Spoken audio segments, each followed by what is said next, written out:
জীবনে রিগ্রেট রাখেন না। যা কিছুই করেন নিজের সবটুকু দিয়ে করেন। কাউকে ভালোবাসলে উজাড় করে ভালোবাসেন।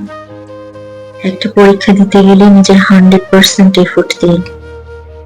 এমনকি নিজের জন্য কিছু করতে গেলেও সবটুকু দিয়ে করেন, কিছু হাতে রেখেন না। নিজের সর্বোচ্চ এফোর্ট দেওয়ার পরেও জীবনে ধাক্কা খাওয়ার সম্ভাবনা প্রবল। মানুষ আপনাকে হতাশ করবে, ভাগ্য আপনার সাথে প্রতারণা করবে, জীবন আপনারে আনফেয়ার ট্রিটমেন্ট দিবে, কিন্তু তাই বলে নিজের চেষ্টায় ঘাটতি রাখা যাবে না। একটা পরীক্ষায় ফেল করার পর আপনার যেন মনে না হয়, ইস, আর একটু চেষ্টা করলেই হতো। একটা মানুষকে হারিয়ে ফেলার পর আপনার যেন মনে না হয়, আর একটু এফোর্ট দিলেই বোধ হয় মানুষটাকে ধরে রাখতে পারতাম।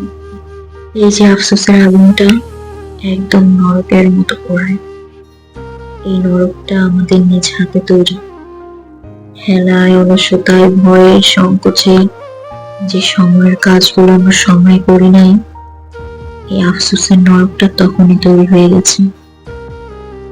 আমাদের সেটার জন্যই আফসোস হয়, যেটা আমরা সময় থাকতে করতে পারি নাই। জীবনে এমন ভাবে সব করতে হবে যেন নিজেকে বলা যায়, আমি আমার সর্বোচ্চটা দিয়ে চেষ্টা করেছি। রাতে শান্তিতে ঘুমানোর জন্য অতটুকুই যথেষ্ট।